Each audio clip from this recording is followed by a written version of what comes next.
ആദരണീയരായ മഹായിടവക ഭാരവാഹികളെ, സഹവൈദികരെ, സുഹൃത്തുക്കളെ,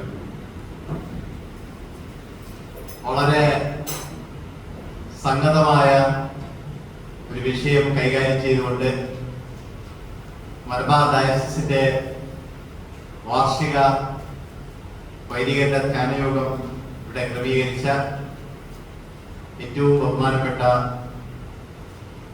റോയ്സ് മനോജ് തിരുമേനിയോടുള്ള നന്ദി രേഖപ്പെടുത്തുകയും എന്നെ ഈ കൂട്ടായ്മയിലേക്ക് ക്ഷണിച്ചതിലുള്ള കടപ്പാട് അറിയിക്കുകയും ചെയ്യും. ഇത് പറയുമ്പോൾ തന്നെ ഒരു ചെറിയ ആശങ്കയോടുകൂടിയാണ് ഞാൻ നിങ്ങളുടെ മുമ്പിൽ നിൽക്കുന്നത്. ആശങ്കയ്ക്ക് കാരണങ്ങൾ രണ്ടാണ്. ഈ അടുത്ത സമയത്ത് CSI സഭയിലെ വൈദികർ ഉൾപ്പെട്ട, എന്നാൽ മറ്റ് സഭകളിലെയും വൈദികർ ഉൾപ്പെടുന്ന ഒരു 100ഓളം വൈദികരുടെ യോഗത്തിൽ സംബന്ധിക്കുന്നതിന് തൊട്ട് മുമ്പേ ബൈബിൾ ഫെയ്ത്ത് മിഷനിലെ സീനിയർ വൈദികൻ എന്നോട് ഒന്ന് പറഞ്ഞു, അച്ഛാ, വൈദികരെ വിമർശിച്ചുകൊണ്ട് അധികം കാര്യങ്ങളൊന്നും പറയരുത്, ഇനി അധികം കേൾക്കാനുള്ളൊരു ത്രാണി ഞങ്ങൾക്കില്ല, അപ്പൊ ഞങ്ങളെ ബൂസ്റ്റ് ചെയ്യുന്ന എന്തെങ്കിലും കാര്യങ്ങൾ പറയണം. ഞാൻ ചോദിച്ചു, അച്ഛൻ അതെങ്ങനെ തോന്നി? അത് ഇപ്പോഴത്തെ ഒരു രീതിയാണ്. എല്ലാ കാര്യങ്ങൾക്കും കുറ്റം വൈദികർക്കാണ്, മേൽപ്പട്ടക്കാർക്കാണ് എന്ന് പറഞ്ഞ് റിട്രീറ്റ് ലീഡേഴ്സ് പറഞ്ഞിട്ടങ്ങ് പോകും. ഇനി ഞങ്ങൾ അത് ആലോചിച്ച് വിഷമിച്ച് ഇരിക്കും. അപ്പൊ അത് ഒരു യാഥാർത്ഥ്യമാണ് എന്ന് എനിക്ക് തോന്നിയത് കൊണ്ട്, അല്ലെങ്കിൽ ഞാൻ ഇങ്ങനെ ആത്മവിമർശനപരമായ ചില കാര്യങ്ങൾ പറയുമെന്നല്ലാതെ മറ്റു കാര്യങ്ങൾ അധികം പറയാറില്ല. ആത്മവിമർശനം എന്ന് പറയുമ്പോ മാർട്ടിൻ ലൂതർ പറഞ്ഞത്, 15ാം നൂറ്റാണ്ടിൽ പറഞ്ഞത്, ഒരാൾ വൈദികനായാൽ ഏറ്റവും എളുപ്പം നരകത്തിൽ പോവാം. അതുപോലുള്ള കാര്യങ്ങളാണ് യഥാർത്ഥത്തിൽ സഭാചരിത്രത്തിൽ എഴുതിയിരിക്കുന്നത്. അപ്പൊ സ്വയം വിമർശനപരമായ ഒരു സമീപനം അക്കാര്യത്തിൽ മാർട്ടിൻ ലൂതറിനെ പോലുള്ളവർ എടുത്തതുകൊണ്ടാണ് സഭയിൽ ഒരു മാറ്റം അക്കാലത്തുണ്ടായത്. രണ്ടാമത്തേത്, നിർമ്മിത ബുദ്ധിയെ കുറിച്ചുള്ള ഒരുപാട് പാഠങ്ങളും പാഠഭേദങ്ങളും നമ്മുടെ ചുറ്റും വന്നുകൊണ്ടിരിക്കുന്ന ഒരു സമയത്താണ് ഇത് ഈ ചർച്ച. അത് വളരെ പ്രസക്തമാണ്.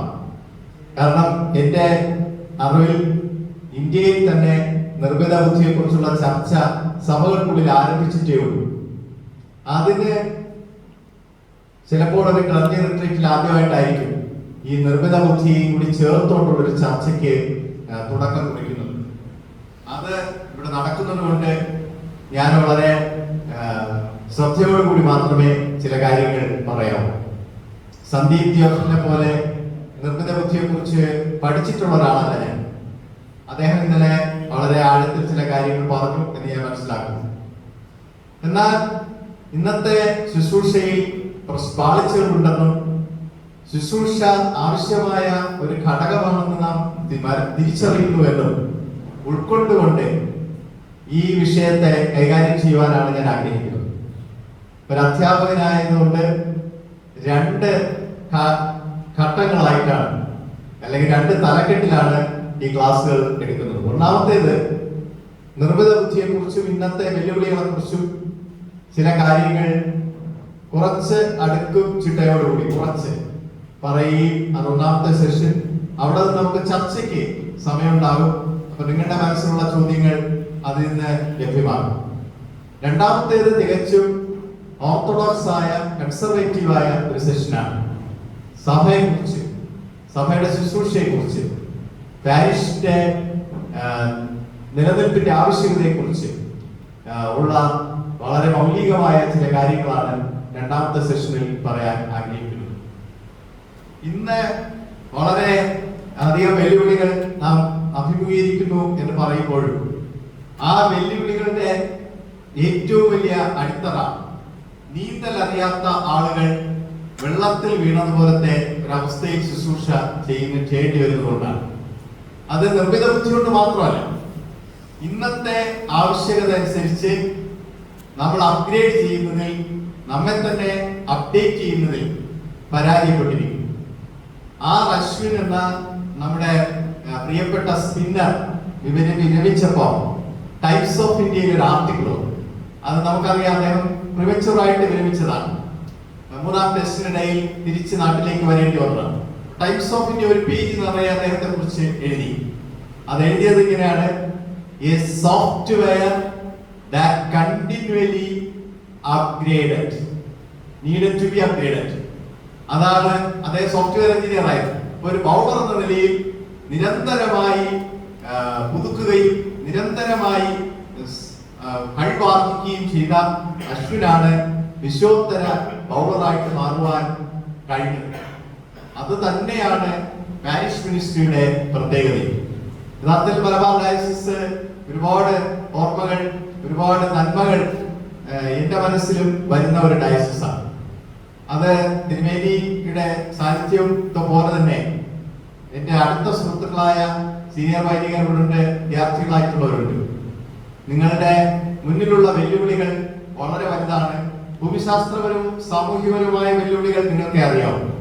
എന്നാൽ പൊതുവെ ലോകത്തിലെ സഭകളിൽ നിന്ന് മാറി നിന്നുകൊണ്ട്, പൊതുധാരയിൽ നിന്ന് മാറി നിന്നുകൊണ്ട് ഒരു ശുശ്രൂഷയ്ക്ക് ഇന്ന് സാധ്യതയില്ല എന്നതാണ് ഒരു വലിയ വശം. A ministry of no regrets. നമുക്ക് ഒന്നും കുറ്റം പറയാനില്ലാത്ത, തിരിഞ്ഞു നോക്കുമ്പോൾ പഴി പറയാനില്ലാത്ത ഒരു ശുശ്രൂഷയാണ് ഈ പാസ്റ്ററൽ മിനിസ്ട്രി, പ്രത്യേകിച്ച് ക്ലർജിയുടെ ശുശ്രൂഷ. എന്നാൽ നമ്മൾ എടുക്കുന്ന തീരുമാനങ്ങൾ, നമ്മൾ എടുക്കുന്ന പരിശീലനങ്ങൾ, നമ്മൾ എടുക്കുന്ന യുക്തിഭദ്രമോ യുക്തിരഹിതമോ ആയ കാര്യങ്ങൾ, ഇതാണ് ഇതിലേക്ക് നയിക്കുന്നത്. ചില ദിവസങ്ങൾക്ക് മുമ്പേ ലോകത്തിലെ വളരെ പ്രസിദ്ധരായ കോണ്ടെക്സ്റ്റുവൽ തിയോളജിയൻസിന്റെ ഒരു ഓൺലൈൻ മീറ്റിംഗ് ഉണ്ടായിരുന്നു. അതിൽ മിറോസ്ലാവ് വോൾഫ് എന്ന് പറയുന്ന വളരെ പ്രസിദ്ധനായ ഒരു ദൈവശാസ്ത്രജ്ഞൻ ഒറ്റ സെന്റൻസിൽ കാച്ചി കുറുക്കി കാര്യങ്ങൾ പറഞ്ഞു. അദ്ദേഹം പറഞ്ഞത്, Jesus has become a moral stranger to the Christians. Jesus Christ has become a moral stranger to the Christians. യേശു പ്രധാനപ്പെട്ടത് എന്ന് കരുതിയതെല്ലാം നമുക്ക് അപ്രധാനമാണ്. യേശു പ്രധാനപ്പെട്ടത് എന്ന് കരുതിയതെല്ലാം അപ്രധാനമാണ്. ഞങ്ങളുടെ ഡയസിസിൽ ഒരുപാട് ചർച്ചകൾ നടക്കുന്ന സമയമാണ്. അതിൽ വാട്സപ്പില് എന്നെ കുറിച്ച് നല്ല രസകരമായ 3 കാര്യങ്ങളുണ്ട്. ഞാനത് സ്ക്രീൻഷോട്ട് എടുത്ത് അത് സൂക്ഷിച്ചു വെച്ചിട്ടുണ്ട്. ഒന്ന്, അയാൾക്ക് ഉടായിപ്പ് അറിയിക്കും. അപ്പൊ അത് ഒരു അയോഗ്യതയാണ്. അത് എന്തിനാണെന്ന് അറിയില്ല. അത് 2, ആദർശ രോഗമുണ്ട്. 3, പ്രായോഗിക മതിയല്ല. ഞാൻ വിചാരിച്ചു 60 വയസ്സ് വരെ ഇതൊന്നും ഇല്ലാതെ ജീവിക്കാൻ പറ്റിയെങ്കിൽ ഇനി ഒരു 5-6 വർഷം കൂടെ അങ്ങനെയൊക്കെ അങ്ങ് പോയാൽ ഉടായിപ്പ്, ഇതൊക്കെ നമ്മുടെ കോമൺ വാക്കുകളാണ്. അച്ഛന്മാരൊക്കെ ചിരിക്കുന്നു, നിങ്ങൾ കണ്ടു കാണുക വാട്സപ്പൊക്കെ. യേശു പ്രധാനപ്പെട്ടതെന്ന് കരുതിയതെല്ലാം നാം തിരസ്കരിക്കുക. യേശു തിരസ്കരിച്ചതെല്ലാം നാം മുഖ്യധാരയിൽ കൊണ്ടുവരും. അതാണ് ഇന്നത്തെ ശുശ്രൂഷയുടെ ഏറ്റവും വലിയ പ്രശ്നം. അവിടെ നിന്ന് തന്നെ തുടങ്ങട്ടെ. അതുകൊണ്ട് പ്രവചനകരമായ ഒരു മതപരത ആവശ്യമുണ്ട്. CSI തുടർന്ന് യഥാർത്ഥത്തിൽ ഈ വിഷയങ്ങൾ സംസാരിക്കേണ്ടത്. CSIയുടെ വിഷയങ്ങൾ തുടങ്ങുന്നതെല്ലാം ഏബൽ കമ്മീഷന്റെ റിപ്പോർട്ട് മുക്കിയത് മുതലാണ്. ഏബൽ കമ്മീഷൻ 25 വർഷം കഴിഞ്ഞപ്പോൾ പറഞ്ഞ കാര്യങ്ങൾ നടപ്പിലാക്കിയിരുന്നുവെങ്കിൽ ചർച്ച് ഓഫ് സൗത്ത് ഇന്ത്യക്ക് ഇനി ഒരു അവസ്ഥയിലേക്ക് എത്തേണ്ടി വരില്ലായിരുന്നു. അത് കഴിഞ്ഞിട്ട് 50-ാം വാർഷികമായപ്പോ KC അബ്രഹാം അച്ഛന്റെ നേതൃത്വത്തിൽ KC കമ്മീഷനെ നിയമിച്ചു. തിരുമേനിയൊക്കെ അതിലെ അംഗമാണ്. KC അച്ഛന്റെ റിപ്പോർട്ട് വന്ന ഉടനെ തന്നെ അത് എക്സിക്യൂട്ടീവിൽ പോലും വയ്ക്കാതെ അത് മാറ്റിയിട്ടു. കാരണം അതിലെ ഒരുപാട് റാഡിക്കൽ ആയിട്ടുള്ള മാറ്റങ്ങൾ ഭരണതലത്തിൽ അതിൽ പറഞ്ഞിരുന്നു. പിന്നീട് അങ്ങോട്ടൊരു ചർച്ച അതേക്കുറിച്ച് സിനഡ് ലെവലിലോ ദൈവശാസ്ത്ര കലാലയങ്ങളിലോ നടന്നതായിട്ട് എനിക്കറിയില്ല. അതുകൊണ്ട് ഇതൊരു പുതിയ സ്പേസ് ആണ്, പുതിയ സമർപ്പണമാണ്, പുതിയ ഒരു വെല്ലുവിളിയാണ്. ഈ വെല്ലുവിളികൾ ഉൾക്കൊണ്ടുകൊണ്ട് മുന്നോട്ട് പോകുവാൻ നമുക്ക് കഴിയുന്നിടത്താണ് നിർമ്മിത ബുദ്ധിയെ എത്രമാത്രം നാം ഉപയോഗിക്കുന്നു എന്നതിലേക്ക് എത്തുന്നത്. നിർമ്മിത ബുദ്ധിയെ കുറിച്ച് അറിയാവുന്ന കാര്യങ്ങൾ ആദ്യം പറഞ്ഞിട്ട് അതെനിക്ക് നോട്ട്സിന്റെ സഹായത്തോടെ പറയാനുണ്ട്. അതെനിക്ക് അറിഞ്ഞുകൂടാത്ത കാര്യങ്ങളാണ്. മറ്റതൊക്കെ എനിക്ക് അറിയാവുന്ന കാര്യങ്ങളാണ്, അത് ഓർമ്മ നിൽക്കും. ഇത് മറന്നുകൊണ്ട് എനിക്ക് ആദ്യം അത് പറയട്ടെ. നിർമ്മിത ബുദ്ധി എന്ന് നമ്മൾ വിചാരിക്കുന്നത് സ്മാർട്ട് ഫോണില് നമ്മൾ ഡൗൺലോഡ് ചെയ്തിട്ടിരിക്കുന്ന ChatGPT-യോ AGI ഒന്നുമല്ല.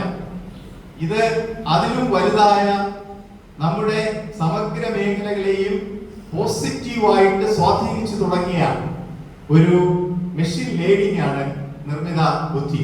കഴിയുന്നിടത്തോളം എനിക്ക് മനസ്സിലാവുന്ന ഭാഷയിലേക്ക് ആക്കിയത് ഞാൻ പറയാൻ ശ്രമിക്കുകയാണ്.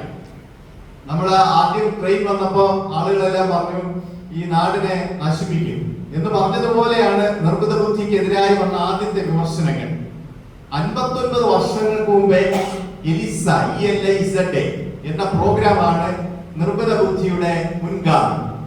ആ പ്രോഗ്രാം ന്യൂറോ സയൻസിലാണ് അപ്ലൈ ചെയ്തത്. എലിസയുടെ സഹായത്തോടു കൂടി ന്യൂറോ സയൻസിൽ ഒരുപാട് കുതിച്ചുചാട്ടം അന്നത്തെ ലോകത്തുണ്ടായി. പിൽക്കാലത്ത് എന്തുകൊണ്ടോ ഗൂഗിളൊക്കെ വന്നിട്ടും ഈ AI അങ്ങനെ ഒരു തലത്തിലേക്ക് നിന്നു. ഇലോൺ മസ്ക് ആണ് യഥാർത്ഥത്തിൽ പിന്നീട് അതിന്റെ പോസിറ്റീവായ വശങ്ങൾ ഉൾക്കൊണ്ടുകൊണ്ട് ഈ AI ഒന്ന് പുനരുജ്ജീവിപ്പിച്ചത്. അതിനിടയിൽ അദ്ദേഹം ഒരു അബദ്ധം പറഞ്ഞു. ആ അബദ്ധം ഇതാണ്: ഇത് മനുഷ്യരാശിയുടെ നാശത്തിന് വകവയ്ക്കും. ഇലോൺ മസ്ക് പറഞ്ഞതാണ്. അപ്പൊ അതിന്റെ നെഗറ്റീവിനെ കുറിച്ച് ആളുകൾ ചർച്ച ചെയ്ത് തുടങ്ങി. ഇതേ ഒരു കാര്യം ഈ അടുത്ത സമയത്ത് പോപ്പ് ഫ്രാൻസിസിന്റെ വായിൽ നിന്നും വീണു. പക്ഷെ അദ്ദേഹം പറഞ്ഞത് അതല്ല. പോപ്പ് ഫ്രാൻസിസ് പോപ്പ് പങ്കെടുക്കുന്ന ഒരേ ഒരു മീറ്റിംഗിലാണ് എന്റെ ജീവിതകാലത്തിൽ ഞാൻ പങ്കെടുത്തിട്ടുള്ളത്. അത് ബെനഡിക്റ്റ് പോപ്പ് പങ്കെടുത്തതാണ്. അത് യൂറോപ്പിലെ ഒരു മീറ്റിംഗ്, വളരെ അകലെ നിന്ന് അത് ശ്രദ്ധിക്കാൻ മാത്രമേ കഴിഞ്ഞുള്ളൂ. അഭിയുന്ന തിരുമേനിയൊക്കെ പോപ്പിനോടൊപ്പം ഉള്ള മീറ്റിങ്ങുകളിൽ പങ്കെടുക്കുന്ന ആളാണ്. ഭയങ്കര പ്രോട്ടോകോളാണ്. അവരെന്ത് സംസാരിക്കണമെന്നുള്ളത് പോണ്ടിഫിക്കൽ കമ്മീഷനാണ് എഴുതി കൊടുക്കുന്നത്. അങ്ങനെ പോപ്പ് ഫ്രാൻസിസിന് എഴുതി കൊടുത്ത ഡോക്യുമെന്റില് പറഞ്ഞതിനിടയിൽ അദ്ദേഹം പരിശു വെച്ചാൽ പറഞ്ഞു ഇത് സൈറ്റനിക്കാണെന്നുള്ളത്. അപ്പൊ അത് പിറ്റേ ദിവസം പത്രങ്ങളിലൊക്കെ വളരെ ഹൈലൈറ്റ് ചെയ്തു വന്നു. പക്ഷെ അതങ്ങനെ പറഞ്ഞതല്ലേ. ഇങ്ങനെ പറഞ്ഞത് മാനവരാശിയുടെ പുരോഗതിക്കും സമഭാവനയ്ക്കും സ്വാതന്ത്ര്യത്തിനും ദൈവികതയ്ക്കും എതിരായി എന്തെങ്കിലും ഇതിലുണ്ടെങ്കിൽ അത് നമ്മൾ കണ്ടുപിടിക്കുകയും അതിനെ അഡ്രസ് ചെയ്യുകയും വേണം. സൈറ്റനിക്കുന്ന വാക്ക് പത്രങ്ങൾ പരിഭാഷപ്പെടുത്തിയതാണ്. അപ്പോ നമുക്ക് ആശ്വാസമായി. പോപ്പ് ഏതായാലും അങ്ങനെയൊന്നും പറഞ്ഞിട്ടില്ല. ഇതിന്റെ മലയാളത്തിൽ യഥാർത്ഥത്തിൽ പറഞ്ഞാൽ ഇതൊരു ബുദ്ധിയുള്ള യന്ത്രം, ഇന്റലിജന്റ് മെഷീൻ എന്ന് പറയാം. ഇതൊരു കമ്പ്യൂട്ടർ പ്രോഗ്രാമാണ്. ഇതിന് 4 കാര്യങ്ങളാണ് പ്രധാനത്തിൽ AIക്ക് ഉള്ളത്.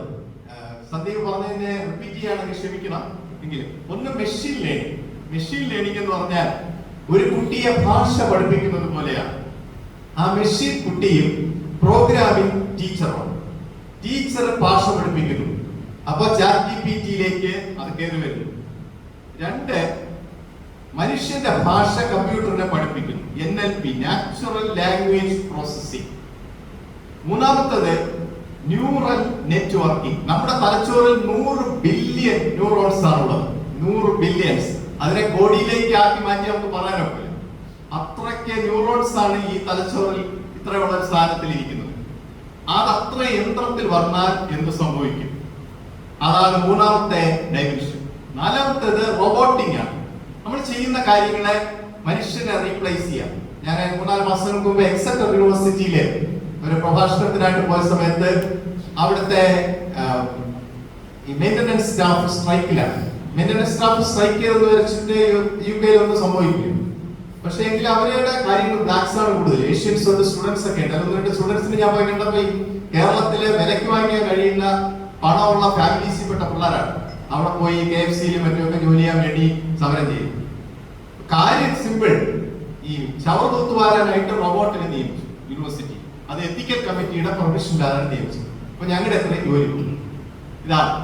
ഞാൻ അവരുടെ പ്രൊഫസറോട് സംസാരിച്ചപ്പോൾ അവർ പറഞ്ഞത് ഇത്ര ഫണ്ടിങ്ങേ ഉള്ളൂ, ഗവൺമെന്റ് സ്ട്രിക്റ്റ് ആണ്, അതുകൊണ്ട് ഈ ഫണ്ടിങ് വെച്ച് മുന്നോട്ട് പോകാൻ. റോബോട്ടിക് 60% മനുഷ്യ വിഭവശേഷിയും 10 വർഷം കൊണ്ട് മാറ്റപ്പെടുകയും റോബോട്ടിക് പോലീസിംഗ് ഒക്കെ റോബോട്ട് ചെയ്യും. അത് നമ്മൾ കൂടെ നിന്നാലും ശരി ഇല്ലെങ്കിലും ശരി ആ കാര്യങ്ങൾ ചെയ്യും. ഇതിന്റെ ഏറ്റവും വലിയ പോസിറ്റീവ് നമ്മുടെ ജീവിതത്തെയും ജോലിയെയും എളുപ്പത്തിലാക്കാനുള്ള സാധ്യതയാണ്. സാറാ ഗിൽഫീൽഡ് വാക്സിൻ കണ്ടുപിടിച്ചതിനെ കുറിച്ച് ഒരുപാട് ഹൈലൈറ്റ് ചെയ്തില്ല. അവർക്ക് നൊബേൽ സമ്മാനം കിട്ടി. 20 വർഷങ്ങൾക്ക് മുമ്പേ അവർ ആരംഭിച്ചതാണ്. എംബോളയ്ക്ക് വന്നപ്പോ വൈറസ്, അത് കോവിഡ് വന്നപ്പോ അത് ക്ലിക്കായി. അപ്പൊ സാറാ ഗിൽഫീൽഡിന് അവര് ഓക്സ്ഫോർഡിൽ വാക്സിനാണ് ആദ്യം വന്നത്. അതും ഈ സോഫ്റ്റ്വെയറുകളും ആധുനികമായ സംവിധാനങ്ങൾ ഇല്ലാതിരുന്നെങ്കിൽ 40 ലക്ഷം പേര് മരിച്ചു എന്നാണ് കോവിഡ് സമയത്ത് ഔദ്യോഗികമായിട്ട് കണക്കാക്കിയിരിക്കുന്നത്. അതല്ല നമുക്ക് എല്ലാവർക്കും അറിയാം. അതിന്റെ 10 ഇരട്ടി ആളുകൾ മരിക്കുമായിരുന്നു. ഇപ്പോഴും കോവിഡ് ആയിരിക്കുമായിരുന്നു. കാരണം 100 വർഷത്തിലൊരിക്കൽ വരുന്ന മഹാമാരിയുടെ കാലാവധി 10 തൊട്ട് 15 വർഷം വരെയാണ്. അത്ര അധികം മനുഷ്യവംശം വളർന്നു, അത്ര അധികം ആധുനിക മെഡിസിൻ വളർന്നു, അത്ര അധികം കമ്മ്യൂണിക്കേഷൻ സെറ്റപ്പുകൾ വളർന്നു. നമ്മൾ എന്തേ ഒറ്റപ്പെട്ടു പോയിട്ട് നമുക്ക് ഒറ്റപ്പെടൽ അനുഭവിക്കാൻ വരാത്തത്? സ്മാർട്ട് ഫോൺ ഉള്ളതുകൊണ്ടാണ്. അതിങ്ങനെ അപ്പച്ചന്മാരുടെ ഭാഷ പറഞ്ഞാൽ അതിങ്ങനെ നമുക്കിങ്ങനെ തോണ്ടിക്കൊണ്ടിരിക്കാം, അതിങ്ങനെ നോക്കിക്കൊണ്ടിരിക്കാം. അങ്ങനെ ഇരിക്കുമ്പോ അതിലൊരു നമ്മുടെ ഒരു കൂടെ ഒരാളുണ്ട്. അതിലേക്ക് ഞാൻ വരികയാണ്. നമ്മുടെ ലോകത്തിലെ നമ്മൾ പ്രസംഗിക്കുന്ന പള്ളിയിലെ പണ്ടൊക്കെ ആണെങ്കിൽ നമ്മുടെ ടീനേജിലും മറ്റുമൊക്കെ നമ്മുടെ അച്ഛന്മാരുടെ പ്രസംഗം ബോറാണെങ്കിൽ നമ്മള് കണ്ട സിനിമ കഥയൊക്കെ ആലോചിച്ചുകൊണ്ടിരിക്കുമായിരുന്നു. ഇപ്പൊ അത്രയൊന്നും അല്ല. അവര് ഡിജിറ്റൽ ലോകത്തേക്ക് വേറെ ലോകമുണ്ട് ഈ തലമുറയ്ക്ക്. ഈ റിയൽ വേൾഡിന് പകരം അവർ ഉൾപ്പെടുന്ന ഒരു ലോകമുണ്ട്. ആ ലോകത്തേക്ക് അങ്ങ് പോകും.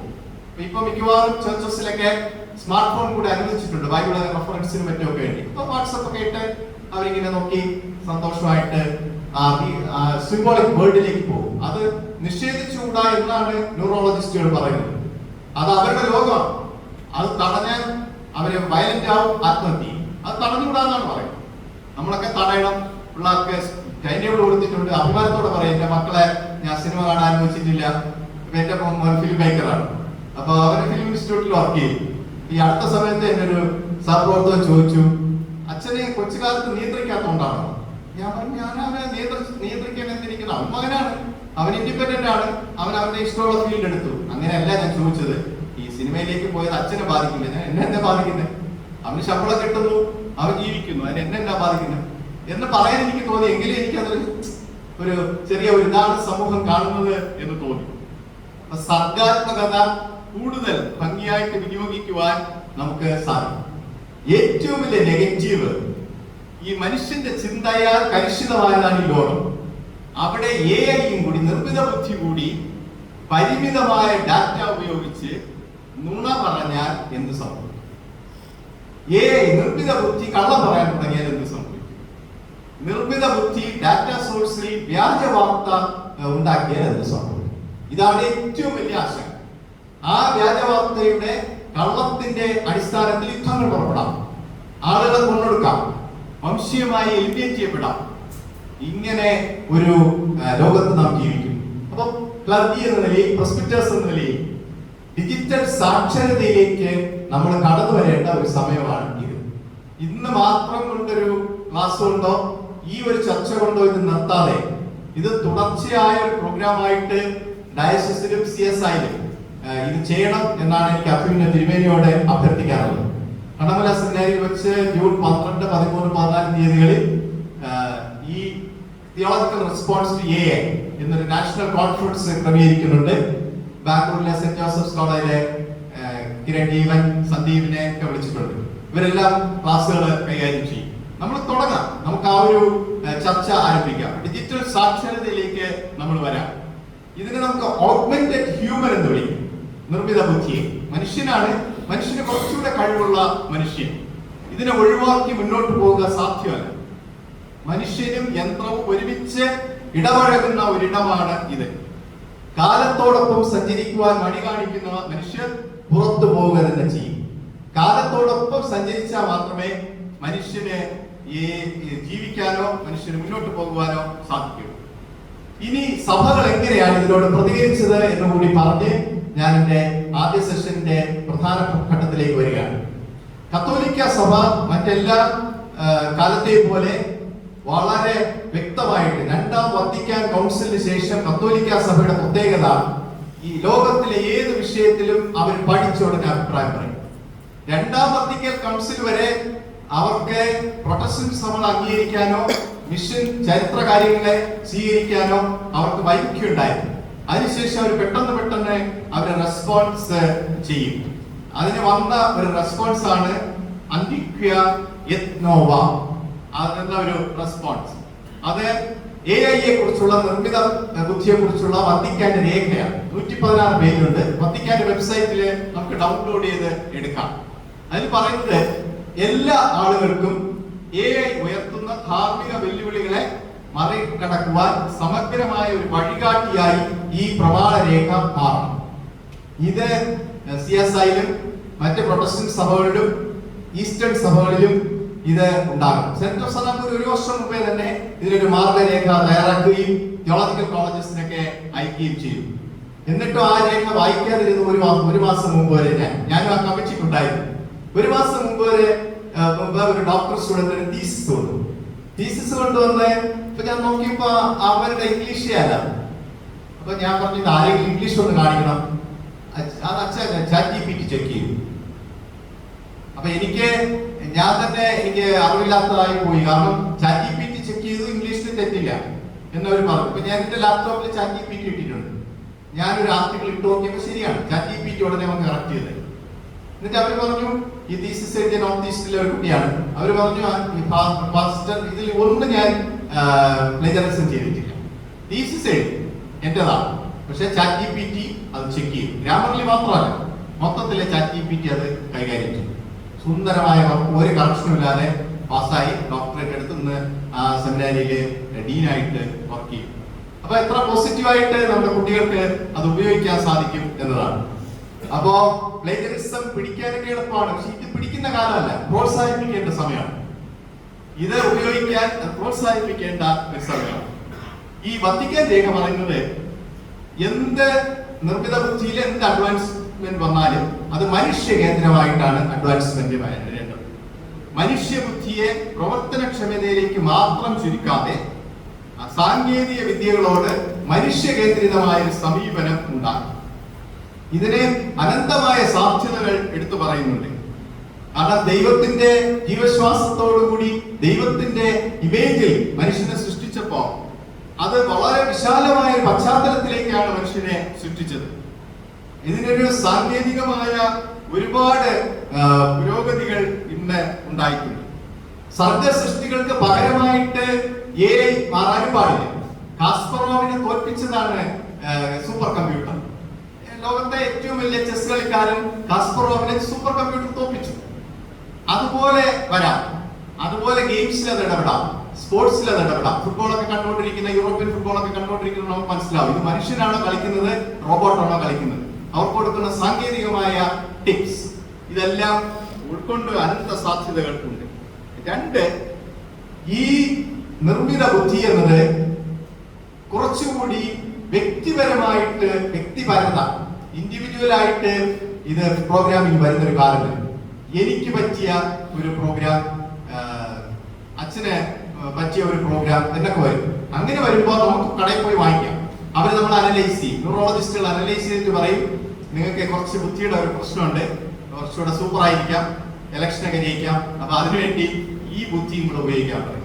മനുഷ്യന് തന്നെ ഒരു ഇൻസ്റ്റാൾ ചെയ്ത് ലാപ്ടോപ്പിൽ ഇൻസ്റ്റാൾ ചെയ്യുമ്പോൾ അത് വത്തിക്കാൻ രേഖ പറയുന്നതാണ്. അപ്പൊ അവർ പറയുന്നത് അതോടുകൂടി മനുഷ്യനും ദൈവവുമായുള്ള ആ ദൈവികമായ തലം, ധാർമ്മികമായ തലം അങ്ങ് നഷ്ടപ്പെട്ടു പോകും. കാരണം അതിലേക്ക് നമ്മുടെ സ്വകാര്യതയിലേക്ക് സർവൈലൻസ് കടന്നു കയറുകയാണ് വേറൊരു ബുദ്ധി. അതുപോലെ നമ്മുടെ സ്വാഭാവികതയെ മാനിപ്പുലേറ്റ് ചെയ്യുകയാണ്, കൃത്രിമമാക്കുകയാണ്. മനുഷ്യ വിഭവശേഷിയുടെ ക്ഷയം സംഭവിക്കും. ഇത് പലപ്പോഴും ഇന്ന് ഡോക്ടർ ജോർജ് വർഗീസ് പറഞ്ഞാണ്. അദ്ദേഹം തൃശ്ശൂർ ഡോക്ടർ, ചെറുക്കാർക്ക് അറിയാം. 95 വയസ്സുള്ള ഒരു അമ്മച്ചിയെ ഹിപ്പ് സർജറി ചെയ്ത് ഗിന്നസ് ബുക്കിൽ വന്ന ആളാണ്. ജൂബിലി ഹോസ്പിറ്റലിൽ വർക്ക് ചെയ്യുന്നു. ഓർത്തഡോക്സ് മെമ്പറാണ് ഡോക്ടർ ജോർജ് വർഗീസ്. അദ്ദേഹം പറഞ്ഞൊരു കാര്യം, അദ്ദേഹം പറഞ്ഞത് ഏറ്റവും കൂടുതൽ ആളുകള് വരുന്നത് ചികിത്സക്കായിട്ട് വരുന്നത് ഈ മുട്ടുവേദനയ്ക്കാണ്. അപ്പൊ മുട്ടുവേദന 50 വയസ്സ്, എനിക്ക് മുട്ടുവേദനയുണ്ട്. അതിന്റെ കാരണം അറിയാമോ എന്ന് ചോദിച്ചു. അപ്പൊ ഞാൻ അറിയില്ല എന്ന് പറഞ്ഞു. അപ്പൊ അദ്ദേഹം എന്റെ കാലിലോട്ട് പിടിക്കാൻ പോയി. അപ്പൊ ഞാൻ വിചാരിച്ചു എന്റെ കാല് തൊട്ട് തൊഴാനാണ് പോകുന്നത്. അങ്ങനെയല്ല, അച്ഛൻ പേടിക്കണ്ട, ഞാൻ കാലിൽ തൊട്ട് തൊഴില്ല. എന്റെ കാലിന്റെ താഴെയുള്ള മസിൽ ഇങ്ങനെ പിടിച്ചിട്ട് പറഞ്ഞു ഇത് മസിലില്ല, ഇത് ദുർബലമാണ്. കാരണം നിങ്ങൾ അത് ഉപയോഗിക്കാം. ഈ കാല് കൊണ്ട് ആ മസിൽസ് ദുർബലമായിരിക്കുന്നതുകൊണ്ട് മുട്ടുവേദനിക്കും. മനുഷ്യ വിഭവശേഷി ഉപയോഗിക്കാതിരുന്നാൽ മനുഷ്യൻ യന്ത്രത്തിന്റെ ഒരു അടിമയായിട്ട് ചുരുങ്ങും. ഇത് നിർമ്മിത ബുദ്ധി തരാൻ പോകുന്ന ഒരു വലിയ ഇതാണ്. എന്തോ റാച്ച ഇത് നമ്മുടെ എഞ്ചുവടി പറയുമല്ലോ. ഇപ്പം പറയാൻ നമ്മുടെ മക്കൾക്കൊന്നും അറിയത്തില്ല എഞ്ചുവടി, കാരണം അവർക്ക് ഇതറിയാം. അല്ലെങ്കിൽ വേറെ ഏതെങ്കിലും മെക്കാനിസം അവർ ഉപയോഗിക്കാം. അത് പഠിക്കേണ്ട ആവശ്യമില്ല. അതുപോലെ മനുഷ്യ വിഭവശേഷി ചുരുങ്ങിപ്പോകുന്ന ഒരു കാലത്തിലേക്ക് വരും. പിന്നെ ഒരു വെല്ലുവിളിയായിട്ട് അവർ പറയുന്നത് AI നിർമ്മിത ബുദ്ധി സമൂഹത്തിൽ നിന്ന് മനുഷ്യനെ അകറ്റും, മനുഷ്യ ബന്ധങ്ങളെ നശിപ്പിക്കും, സമ്പദ് വ്യവസ്ഥ, തൊഴിൽ എന്നിടങ്ങളിൽ കൂടുതൽ ഉച്ചനീചത്വം ഉണ്ടാകും. അതേസമയം ആരോഗ്യ രംഗത്തും വിദ്യാഭ്യാസ രംഗത്തും വലിയ കുതിച്ചുചാട്ടത്തിന് ഇടയാവുകയും ചെയ്യും. അപ്പൊ പോസിറ്റീവ് കാര്യങ്ങളുമുണ്ട്, നെഗറ്റീവ് കാര്യങ്ങളുമുണ്ട്. പിന്നെ നമ്മുടെ പൊതുവായിട്ടുള്ള ഒരു കാര്യം നമ്മൾ പറയുന്നത് നമ്മുടെ ഹൃദയത്തിന്റെ ജ്ഞാനത്തെ കുറിച്ചാണ്. ഈ ഹൃദയത്തിന്റെ ജ്ഞാനം എന്നത് ഇല്ലാതാവും. അതേസമയം ബ്രെയിൻ നൽകുന്ന ജ്ഞാനം മാത്രം നമ്മൾ സൂക്ഷിച്ച് കൊണ്ടു നടക്കുന്ന ഒരു കാലത്തിലേക്ക് വരും. ഇത് ഈ ഒച്ചയിൽ കേൾക്കാമല്ലോ, മൈക്കില്ലെങ്കിൽ. ഇനി നമുക്ക് AI ഉപയോഗിച്ച് നമ്മുടെ ശുശ്രൂഷയിലേക്ക് വരുമ്പോൾ ഇന്നത്തെ സഭ അഭിമുഖീകരിക്കുന്ന വെല്ലുവിളികളെ കുറിച്ചുകൂടി പറഞ്ഞ് ചില കാര്യങ്ങൾ പറഞ്ഞ് നമ്മുടെ ചർച്ചയിലേക്ക് വരാം. ഇന്നത്തെ സഭ അഭിമുഖീകരിക്കുന്ന ഏറ്റവും പ്രധാനപ്പെട്ട വെല്ലുവിളി ഞാൻ നേരത്തെ പറഞ്ഞു, ക്രിസ്ലോ വോൾഫ് പറഞ്ഞതുപോലെ യേശുവിനെ കേന്ദ്രമായിട്ട് നിർത്താതെ യേശുക്രിസ്തുവിന് പ്രിയപ്പെട്ടതെല്ലാം നാം ഒഴിവാക്കിയിട്ട് നമുക്ക് പ്രിയപ്പെട്ടതെല്ലാം അജണ്ടയിൽ കൊണ്ടുവന്ന ഒരു ഇതാണ്. അതിന്റെ വാൾട്ടർ വിങ്ക് വളരെ മനോഹരമായിട്ട് പഴയ നിയമത്തിലെയും പുതിയ നിയമത്തിലെയും ടെക്സ്റ്റുകൾ എടുത്ത് പറഞ്ഞിട്ടുണ്ട്. അദ്ദേഹം പറഞ്ഞത്, നിങ്ങൾ കഴിഞ്ഞ 30 വർഷമായിട്ട് അധികാരത്തിനെതിരെ സംസാരിച്ചു, ഒരുപാട് ദൈവശാസ്ത്ര ശാഖകൾ നിങ്ങൾ രൂപപ്പെടുത്തി, നിങ്ങളുടെ സഭയിൽ പലതും അത് ഇംപ്ലിമെന്റ് ചെയ്തു. പക്ഷെ അപ്പോഴെല്ലാം ക്രൈസ്റ്റ്നെസ് അങ്ങ് ചോർന്നുപോയി. ആകെ ഉള്ളത് ഈ ക്രിസ്തു സഭയെ മുന്നോട്ട് നയിക്കുന്നത് ക്രൈസ്റ്റ്നെസ് ആണ്. ക്രൈസ്റ്റ്നെസ് ഇൻഫെക്ഷ്യസ് ആണ്. ക്രിസ്തുത്വം ഉണ്ടെങ്കിൽ മാത്രമേ ക്രിസ്തുത്വത്തിൽ ഇങ്ങനെ മുന്നോട്ട് പോകാനോ. അതാണ് സഭയെ ഇങ്ങനെ ചേർത്ത് കൊണ്ടുപോകുന്നത്. മറ്റൊന്നും സഭയെ ചേർത്ത് കൊണ്ടുപോകില്ല. നമ്മളിപ്പോ കാത്തലിക് ചർച്ച് പോലും മാറ്റി പറഞ്ഞു തുടങ്ങി. കാത്തലിക് ചർച്ച് പറഞ്ഞത് എപ്പിസ്കോപ്പസി അല്ലെങ്കിൽ ഹോളി ചെയർ, പരിശുദ്ധ സിംഹാസനമാണ് ഇതിന്റെ തുടർച്ച എന്നൊക്കെ പറഞ്ഞു തുടങ്ങി. അതൊക്കെ അവർ മാറ്റി പറഞ്ഞു. അവർ അങ്ങനെയല്ല, ക്രൈസ്റ്റ്നെസ്, ക്രിസ്തുവിന്റെ തുടർച്ച ഈ ലോകത്തിൽ ദൗത്യ നിർവഹണത്തിലൂടെ സംഭവിക്കുമ്പോൾ മാത്രമേ നമുക്ക് ഈ ലോകത്തിന് മാറ്റമുണ്ടാക്കുവാൻ സാധിക്കൂ. അങ്ങനെ ഒരു മിനിസ്ട്രിയാണ് ഇന്ന് ഇന്ത്യയിൽ നഷ്ടപ്പെട്ടുകൊണ്ടിരിക്കുന്നത്. അതായത് പൊളിറ്റിക്കൽ ഡയമെൻഷൻ ഇല്ലാത്ത മിനിസ്ട്രി, സോഷ്യൽ ഡയമെൻഷൻസ് നോക്കാത്ത ഒരു മിനിസ്ട്രി, ധാർമ്മികത എത്തിക്സ് നോക്കാത്ത ഒരു മിനിസ്ട്രി, കൾച്ചറൽ എലമെന്റ്സ് നോക്കാത്ത ഒരു മിനിസ്ട്രി, വിർച്വൽ വേൾഡിൽ ജീവിക്കുന്നവരെ ഒട്ടും പരിഗണിക്കാത്ത ഒരു മിനിസ്ട്രി. ആ ഒരു മിനിസ്ട്രിയിലേക്ക് വരണം. ഇന്ന് തിരുവനന്തപുരത്ത് വേറെ വാട്സപ്പ് വാർ നടക്കുകയാണ്. അത് രസകരമാണ് വാട്സപ്പ്. ഇന്ന് ചാൾസ് സാറിന്റെ ചരമദിനമാണ്. അപ്പൊ ചാൾസ് സാറിന്റെ ചരമദിനം വന്നപ്പോ അദ്ദേഹം അല്ല ശശി തരൂറിനെ ക്രിട്ടിസൈസ് ചെയ്യാൻ വേണ്ടി, കോൺഗ്രസ്സുകാരാണ്, അതിലൊരു വാട്സപ്പിൽ നിന്ന് എനിക്ക് കിട്ടിയതാണ്. അദ്ദേഹം വിശ്വപൗരനൊന്നും അല്ലായിരുന്നു, പക്ഷെ മനുഷ്യനായിരുന്നു എന്നാണ് തലക്കെട്ട്. അതായത് ശശി തരൂർ അല്ലായിരുന്നു, പക്ഷെ മനുഷ്യനായിരുന്നു എന്ന് പറഞ്ഞിട്ട് ഒരുപാട് നെഗറ്റീവ്സ് എഴുതി വെച്ചു. അപ്പൊ ഇതിന്റെ സോഴ്സ് അറിയണമല്ലോ. സോഴ്സ് നോക്കിയപ്പോ DCC ഭാരവാഹിയാണ് എഴുതിയിരിക്കുന്നത് സ്വന്തം MP-ക്കെതിരെ. ചാൾസ് സാർ നല്ലവൻ, അദ്ദേഹം ജീവിച്ചിരുന്ന സമയത്ത് അദ്ദേഹത്തിനെതിരെ പ്രവർത്തിച്ച വളരെ പ്രബലമായ ഒരു നായർ ലോബിയുടെ ആളാണ് ഇത് എഴുതിയിരിക്കുന്നത്. ഇപ്പൊ തരൂറിനെ താഴെ ഇറക്കാൻ വേണ്ടി. ഇതാണ് ലോകം. ഇത് സഭയിലേക്ക് കടന്നു കയറിപ്പോയി ഇല്ലേ? ഒരു എത്ര വർഷം മുമ്പെന്ന് എനിക്കറിയില്ല, ഇത് കടന്നു കയറി. ഈ മനോഭാവം കടന്നു കയറി. നമ്മൾ ഒന്നാണ്, നമ്മുടെ ഒന്നായിട്ട് നാം മിനിസ്ട്രി ചെയ്യണം. നമ്മുടെ ഒരു ചർച്ചിന്റെ ഐഡന്റിറ്റി ഒന്നാണ് എന്നതിലുപരി നമ്മുടെ ഒരു സമഭാവന എന്നത് നമുക്ക് നഷ്ടപ്പെട്ടു. അപ്പൊ അത് റിലീജിയസ് എഡ്യൂക്കേഷനിലേക്കും അത് കടന്നു കയറി. ആ റിലീജിയസ് എഡ്യൂക്കേഷനിലേക്ക് കടന്നു കയറിയപ്പോഴാണ് ശുശ്രൂഷയ്ക്ക് ഉൾക്കാമ്പില്ലാതെ വന്നത്. എബ്രഹാം യൂലിയോസ് കാത്തലിക് സഭയുടെ തിയോളജിക്കൽ കമ്മീഷന്റെ ചെയർമാനാണ്. അദ്ദേഹം ഈ അടുത്ത സമയത്ത് കോട്ടയത്ത് നടന്ന ഒരു തിയോളജിക്കൽ കോൺഫറൻസിൽ പ്രതീക്ഷിക്കാത്തൊരു പ്രസ്താവന, അദ്ദേഹം ഇങ്ങനെ കോൺട്രവേഴ്സ്യലായിട്ട് ഉള്ള ഒരു പേപ്പർ ഒന്നും പറയുന്ന ആളല്ല, വളരെ മൈൽഡായിട്ട് ഒരു പേപ്പർ പ്രസന്റ് ചെയ്തു. അപ്പൊ ഒരു കാത്തലിക് പ്രീസ്റ്റ്, എനിക്ക് തോന്നുന്നു അദ്ദേഹത്തോടൊപ്പം ഉണ്ടായിരുന്നിട്ട് ബിഷപ്പ് ആവാൻ പറ്റാതെ പോയ ഒരു കാത്തലിക് പ്രീസ്റ്റാണ്. ഇങ്ങനെ ഒന്ന് ചൊറിഞ്ഞ് ചോദ്യം ചോദിച്ചു. അപ്പൊ ഞാനും അദ്ദേഹവും ബിഷപ്പ് എബ്രഹവുമാണ് പാനലിസ്റ്റുകൾ. അപ്പൊ അദ്ദേഹം പറഞ്ഞു, നിങ്ങൾ പറയുന്നോ, ഞാൻ പറഞ്ഞാൽ കൂടി പോകും. ഞാൻ പറഞ്ഞു എനിക്കതിൽ എന്താ പറയാൻ, അച്ഛന്റെ തിരുമേനിയുടെ സഹപ്രവർത്തകനായ അച്ഛൻ ചോദിക്കുന്നിടത്ത് ഞാൻ എന്താ പറയാൻ. അദ്ദേഹം ചോദിച്ച ചോദ്യം ഇതാണ്, ഡോഗ്മാസ് മാറുമോ മാറുമോ? അപ്പൊ കാനോൻ അനുസരിച്ച് ഡോഗ്മാസിനെ ഇന്റർപ്രറ്റ് ചെയ്യണം. അപ്പൊ ഇദ്ദേഹം പറഞ്ഞു ഡോഗ്മാസ് മാറില്ല, കാരണം dogmas are the documents pronounced by Jesus Christ, recorded in the gospels. അത് മാറിക്കൂടാ.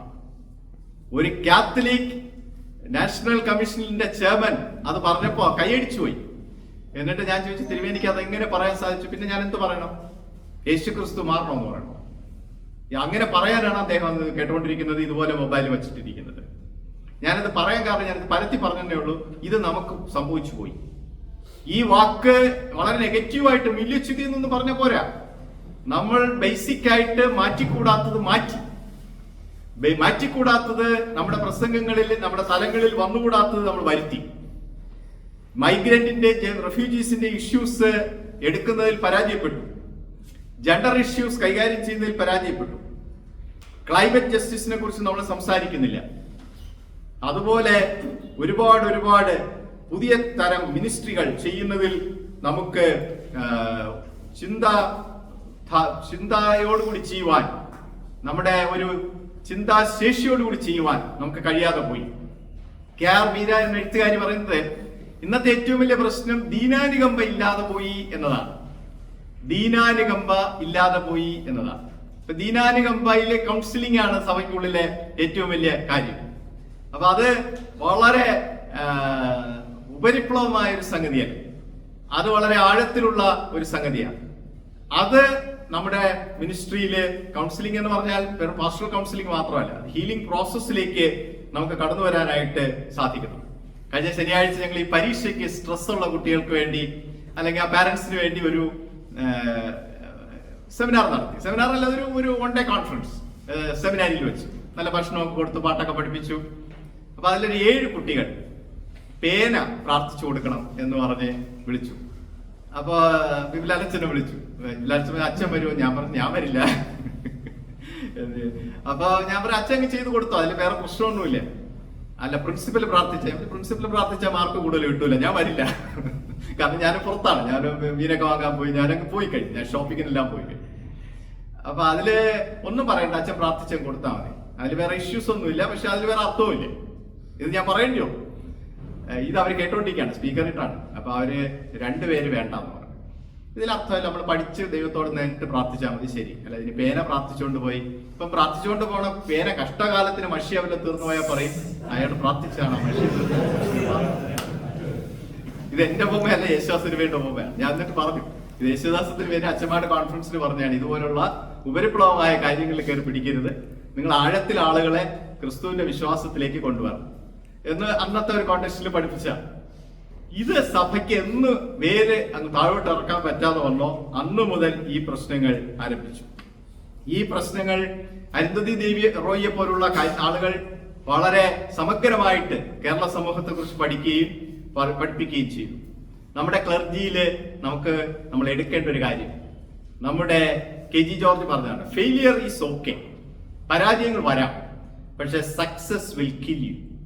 വിജയം തന്നെ ഇങ്ങനെ വന്നുകൊണ്ടിരുന്നാൽ അത് ഒരുപാട് നമ്മെ വല്ലാതെ അങ്ങോട്ട് മാറ്റും.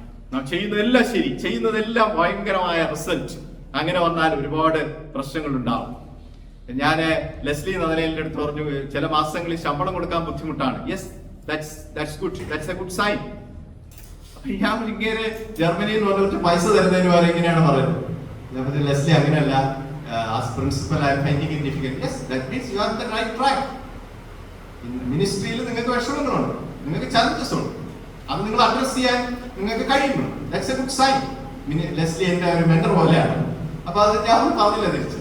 അപ്പൊ തിരിച്ച് റോബി വന്നിട്ട് ഞാൻ തീരുമാനിച്ചു ഇനിയിപ്പോ അങ്ങനെ ശമ്പളം കൊടുക്കാൻ വേണ്ടി വിദേശത്തൊന്നും എഴുതേണ്ട കാര്യമില്ല. തിരുവേനെ വിളിച്ചു മലബാർ ക്രിസ്ത്യൻ കോളേജിൽ നിന്ന് പിറ്റേ ദിവസത്തിന് തന്നു. ആ മാസത്തെ കാര്യം അങ്ങനെയാണ്. ഞാനിത് പറയാൻ കാരണം, നമ്മുടെ മിനിസ്ട്രിയിലെ ചെറിയ ഹേർഡിൽസ് എത്ര എളുപ്പത്തിന് മാറ്റാൻ പറ്റും എന്നാണ് നമ്മൾ ചിന്തിക്കുന്നത്. പക്ഷെ പ്രശ്നങ്ങൾ ഉണ്ടായാൽ മാത്രമേ, പ്രശ്നങ്ങൾ അഭിമുഖീകരിച്ചാൽ മാത്രമേ നമുക്ക് ഈ ഇതിനെ മിനിസ്ട്രിയെ ശക്തമായിട്ട് കൊണ്ടുപോകാനൊക്കെ. അതിനെ സൈബർ മാന്യത എന്നൊരു പഠന രീതി ബാലജന സഖ്യം ചെയ്തു. ആ ബാലജന സഖ്യത്തിന്റെ ഫോക്കസ് മുഴുവൻ അണത്തിക്കലായിട്ട് സൈബർ ഇടങ്ങളിൽ ഉപയോഗിക്കപ്പെടുന്ന കാര്യങ്ങളെ കുറിച്ചായി. ഞാൻ ചുരുക്കി പറയട്ടെ, നമ്മുടെ മിനിസ്ട്രിയുടെ ആകത്തുക ഇന്നത്തെ നിർമ്മിത ബുദ്ധിയുടെ പശ്ചാത്തലത്തിൽ 3 കാര്യങ്ങളാണ്. ഒന്ന്, ടെന്റ്, ആർദ്രതയോടുകൂടി ശുശ്രൂഷ ചെയ്യുക, TNT. 2, ട്രാൻസ്ഫോം, ലോകത്തെ രൂപാന്തരപ്പെടുത്താനാണ് ഈ സഭയെ ലോകത്തിൽ നിലനിർത്തിയിരിക്കുന്നത്. കുടുംബങ്ങൾക്ക്, സഭകൾക്ക്, സമൂഹങ്ങൾക്ക് കൂടുതൽ വഴികാട്ടിയായി അവയെ നയിക്കുന്നതായിട്ടും നമുക്ക് മുന്നോട്ട് പോകാനായിട്ട് സാധിക്കണം. മൂന്നാമത്തത് ട്രഷർ, അതിനെ എങ്ങനെ മുന്നോട്ട് പോകണം. Pastor is a companion, not a competitor. Pastor is a companion, not a competitor. Pastor കൂടെ സഞ്ചരിക്കുന്ന ഒരാളാണ്, കൂടെ നടക്കുന്ന ഒരാളാണ്. അങ്ങനെ നടന്നു പോകുമ്പോൾ നമുക്ക് നല്ല മാതൃകകൾ കാണിച്ചു തരുന്ന 2 പേരുണ്ട്.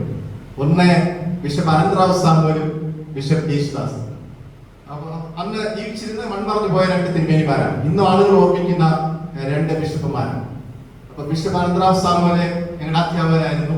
അച്ഛൻ പഠിക്കുമ്പോഴും ഇല്ല, തിരുമേനി കൊണ്ട്. അപ്പൊ തിരുമേനി വെള്ളമുണ്ടും വെള്ള ജുബായുമാണ് ആ ആക്സിഡന്റിന് ശേഷം. അപ്പൊ തിരുമേനിയെ കുറിച്ച് ബിഷപ്പ് വസന്തകുമാർ പറയുന്നത്, CSIയിലെ വിർച്വൽ കറപ്ഷനെതിരെ ആദ്യമായിട്ട് റെസ്പോണ്ട് ചെയ്ത് തുടങ്ങിയ ആളാണ് അദ്ദേഹം. അതുകൊണ്ട് അദ്ദേഹം വിക്ടിമായി. ബേർഡ് ഓഫറിംഗ് എന്നാണ് അദ്ദേഹത്തെ കുറിച്ചുള്ള ജീവചരിത്രം. അപ്പൊ ബിഷപ്പ് വസന്തകുമാറുമായിട്ട് കൂടുതൽ സംസാരിച്ചപ്പോൾ ബിഷപ്പ് വസന്തകുമാർ പറഞ്ഞു, Joy, what you know about him, about his context. അങ്ങനെ കൊന്നു കളയുന്ന ഒരു ഘട്ടത്തിലേക്ക് ഡയസിസ് എത്തിയപ്പോഴാണ് പെട്രോൾ ബോംബ് എറിഞ്ഞത് കൊച്ചമ്മ മരിക്കുന്നത്. പക്ഷെ അവിടെ അദ്ദേഹം നിർത്തുന്നില്ല. അദ്ദേഹം പിന്നീട് കോട്ടയം സിനഡ് അദ്ദേഹത്തെ പിന്നെയും മോഡറേറ്ററായിട്ട് തെരഞ്ഞെടുത്തു. പിന്നീട് അദ്ദേഹം UTCയിൽ അധ്യാപകനായിട്ട് വന്നു. ജീവിതകാലം മുഴുവൻ പ്രജ്വാലയിലൂടെയൊക്കെ ആ ശുശ്രൂഷ തുടർന്നു. CSIയിൽ ആദ്യമായിട്ട് ഉയർന്ന ഒരു അഴിമതിയുടെ വിരുദ്ധ ശബ്ദമാണ് എന്നാണ് ബിഷപ്പ് വസന്തകുമാർ അതിനെക്കുറിച്ച് പറയുന്നത്. പിന്നീട് ശബ്ദങ്ങൾ ഉണ്ടായിട്ടുണ്ട്, ഇല്ല എന്ന് പറയുന്നത്. ആ ശബ്ദങ്ങൾ ഉണ്ടായവര് പല രീതിയിൽ പല വേദികളിൽ അതിനെ തിരുത്തൽ ശക്തികളായിട്ട് മാറിയിട്ടുണ്ട്. നമ്മുടെ ശുശ്രൂഷയിൽ നമ്മൾ വരേണ്ട ഏറ്റവും പോസിറ്റീവായിട്ടുള്ള ഒരു കാര്യം, ലോകത്തിലെ ഏറ്റവും അധികം ആളുകൾ ശ്രദ്ധിക്കുന്ന ഒരു വലിയ സഭയുടെ ഭാഗം. ഞാൻ പോസിറ്റീവായിട്ട് എപ്പോഴും പറയാൻ ഉദ്ദേശിക്കുന്ന ഒരാളാണ്. ലാമ്പത്തില് ബിഷപ്പ് ജസ്റ്റിൻ ബെല്ലി രാജിവെക്കുന്നതിന് മുമ്പേ നീല് അപ്പോയിന്റ്മെന്റ് ചോദിച്ചു. അപ്പൊ ഒരു ടീക്ക് വിളിച്ചു. അപ്പോയിന്റ്മെന്റിനുള്ള ഒരു സ്പേസ് ഇല്ലായിരുന്നു. അപ്പൊ ബിഷപ്പ് ഗ്രഹാമും ഒക്കെ ഉണ്ടായിരുന്നു. ആ സമയത്ത് അദ്ദേഹം അഡ്രസ് ചെയ്ത് പറഞ്ഞത് CSI എടുത്തു പറഞ്ഞു, പോസിറ്റീവായിട്ടാണ് പറഞ്ഞത്. there are issues of structural adjustments, but it's one of the most potential churches in the world. ഇത്രയും പൊട്ടൻഷ്യൽ ഉള്ള ഒരു ചർച്ച് ലോകത്തില്ല. പോസിറ്റീവായിട്ട് 2 സെന്റൻസ് CSI കുറിച്ച് പറഞ്ഞു, ആഫ്രിക്കൻ സഭയെ കുറിച്ച് പറഞ്ഞു. അപ്പൊ എനിക്ക് അഭിമാനം തോന്നി ആ സഭയെ കുറിച്ച്. കാരണം നമ്മുടെ സഹോദരി സഭകൾ ലോകത്ത് മുഴുവൻ കാണുന്നത് അങ്ങനെ ഒരു ഘട്ടത്തിലാണ്. അതുകൊണ്ട് നമ്മുടെ ശുശ്രൂഷയിൽ തീർച്ചയായും ഈ ഒരു ബേസ്മെന്റ് അടിസ്ഥാനം ഉണ്ടാകണം. ആ അടിസ്ഥാനത്തിലാണ് നമ്മൾ മുന്നോട്ട് പോകേണ്ടത്.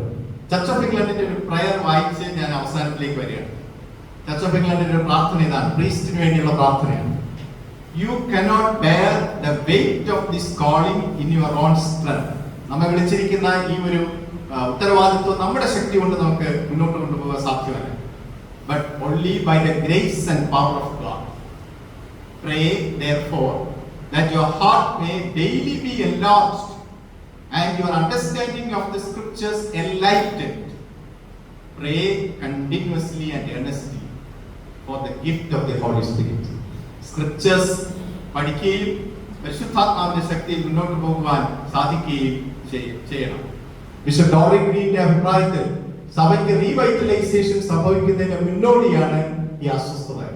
ഞാൻ CSI മാറ്റി നിർത്തിക്കൊണ്ട് പറഞ്ഞ കണ്ണടച്ചിട്ടാകുന്നതിന് തുല്യമായി. നമ്മുടെ അസ്വസ്ഥതകളെല്ലാം റീവൈറ്റലൈസേഷൻ സംഭവിക്കുന്നതിന് മുന്നുള്ളതാണ്. അതുകൊണ്ട് നമുക്ക് വരേണ്ട ഒരു ആദരണീയതയുണ്ട്. ആ ആദരണീയത ഈ സഭയിൽ നിന്ന് നമുക്ക് ലഭിക്കുന്നത് തീർച്ചയായും നിർമ്മിത ബുദ്ധിയുടെ കാലത്തായാലും അത് കഴിഞ്ഞ് അഡ്വാൻസ്ഡ് ആവുന്ന ഒരു കാലത്തേക്കായാലും നമ്മുടെ ശുശ്രൂഷകളെ വളരെ ഭംഗിയായിട്ട് കാണുകയും നമ്മളത് മനസ്സിലാക്കുകയും ചെയ്യണം. കൺക്ലൂഡ് ചെയ്യാണ്, 64% ജോലികൾ 10 വർഷത്തിനുള്ളിൽ നഷ്ടപ്പെടുന്ന ഒരു കാലത്താണ് നാം ജീവിക്കുന്നത്. പ്രൊഫസർ മേരി ജോർജ് ആയിരുന്നു സെമിനാരി ഡേയുടെ ഗസ്റ്റ്. അപ്പൊ അവരൊരു സാമ്പത്തിക വിദഗ്ധയാണ്. അവർ സത്യം വിളിച്ചു പറയുന്ന ഒരാളാണ്, അവര് ഇടതുപക്ഷ വിരുദ്ധയാണ്. അപ്പൊ എന്തായാലും അവർ ഒരു 45 മിനിറ്റ് വേണം. അതിലവർ എടുത്തു പറഞ്ഞൊരു കാര്യം, 84% of the educated people have no jobs in India. Unemployment 84% വിദ്യാസമ്പന്നർ ഇല്ല. അപ്പൊ ഞാൻ ചോദിച്ചു, മേഡം വിദ്യാസമ്പന്നർ അപ് ടു പ്ലസ് ടു വരെ പഠിച്ച കുട്ടി പാത്രം കഴുകാൻ പോകേണ്ട കാര്യം ഒരു സമൂഹത്തിൽ, വിദ്യാസമ്പന്നതയുള്ള ഒരു സമൂഹത്തിൽ. അതാണ് ഇന്ത്യയിൽ സംഭവിക്കുന്നത്. MBA കാരാണ് നമുക്ക് സ്വിഗ്ഗി കൊണ്ടുവരുന്നത്. നമ്മുടെ സ്റ്റാർട്ടപ്പ് തുടങ്ങുന്നത് തട്ടുകടയായിട്ടാണ് സ്റ്റാർട്ടപ്പ് തുടങ്ങുന്നത്. അത് തെറ്റാണോ ശരിയാണോ എന്ന് ചോദിച്ചാൽ ചർച്ച ചെയ്യാം. അതിനൊരു ധാർമ്മികമായ വശമുണ്ട്. അപ്പൊ അതുകൊണ്ട് അങ്ങനെ ഒരു ലോകത്ത് നമ്മൾ എങ്ങനെ പ്രതികരിക്കും? 64% ആളുകൾക്ക് ജോലി നഷ്ടപ്പെടുന്ന ഒരു സമയത്ത് സഭ എങ്ങനെ അതിനോട് പ്രതികരിക്കും? നമുക്ക് എന്തെല്ലാം വേണം എന്ന് നമ്മൾ തീരുമാനിക്കുന്നത് നമ്മുടെ ബുദ്ധി മാത്രമാണ്, നമ്മുടെ സോഷ്യൽ എൻവയോൺമെന്റ് ആണ്. ഇനി ChatGPT പറയും എന്തെല്ലാം നമുക്ക് ആവശ്യമുണ്ട്. അത് ഒരുതരം സമ്മിശ്രമായ ഒരുതരം കോമാളി പോലത്തെ ഒരു ആറ്റിറ്റ്യൂഡ് ഉണ്ടായിരുന്നാൽ നമുക്കത് വലിയ ബുദ്ധിമുട്ടാണ്. AI ഒരു മോഡൽ ബ്രെയിൻ ആയിട്ട് മാറാൻ പോകുന്ന ഒരു കാലത്താണ് നാം ജീവിക്കുന്നത്. ആ മോഡൽ ബ്രെയിൻ ചിലപ്പോൾ ചോദിക്കും, ഈസ് ദെയർ എ ഗോഡ്? ദൈവം ഉണ്ടോ? ആ ChatGPT-യോട് ചോദിച്ചാൽ ChatGPT ചിലപ്പോൾ പറയും maybe, may not be. അപ്പോ പാസ്റ്റർ പുൽപിറ്റി എന്ന് പറയുന്നത് വിശ്വസിക്കുമോ, ChatGPT പറയുന്നത് വിശ്വസിക്കുമോ? That's a good question. കാരണം എന്ത് കാര്യത്തിന് ChatGPT-യോട് ചോദിക്കും. ChatGPT-യോട് ചോദിക്കുകയാണ് കുട്ടി, is there a God? Maybe, may not be. അവിടെ തീർന്നില്ലേ? അപ്പൊ ഇതെല്ലാം നമ്മുടെ ശുശ്രൂഷയിൽ ഉൾക്കൊള്ളുകയും നമ്മുടെ ജീവിതത്തിലും നമ്മുടെ മിനിസ്ട്രിയിലും ഇതിന്റെ പോസിബിലിറ്റീസ് നമുക്ക് മുന്നോട്ട് കൊണ്ടുപോകാൻ സാധിക്കുകയും ചെയ്യണം. ഈ ഭയമെല്ലാം അസ്ഥാനത്താണെന്ന് പറയാൻ എനിക്ക് മടിയില്ല. കാരണം ഈ യന്ത്രവും മനുഷ്യനും ചേർന്നുള്ള ജീവിതമാണ് 20-ാം നൂറ്റാണ്ടിൽ 21-ാം നൂറ്റാണ്ടിൽ നടന്നിട്ടുള്ളത്. അതിൽ യന്ത്രം താഴെ നിന്നിട്ടുള്ളൂ, മനുഷ്യൻ തന്നെയാണ് മുകളിൽ നിന്നിട്ടുള്ളത്. മനുഷ്യന്റെ ചിന്തയ്ക്കും മനുഷ്യന്റെ തീരുമാനത്തിനും യുക്തിഭദ്രമായ കാര്യങ്ങൾക്കും കീഴടങ്ങുമ്പോഴാണ് എല്ലാ മെഷീൻ ലേണിംഗും മനുഷ്യന് ഉപകാരപ്രദമായിട്ട് തീരുന്നത്. 100 ബില്യൺ ന്യൂറോൺസ് വരുന്ന ഒരു AI പ്രോഗ്രാം നിർമ്മിച്ചെടുത്താൽ ചിലപ്പോൾ മനുഷ്യനപ്പുറമായിട്ട് പോയേക്കാം. അത് അസംഭവ്യമാണ്.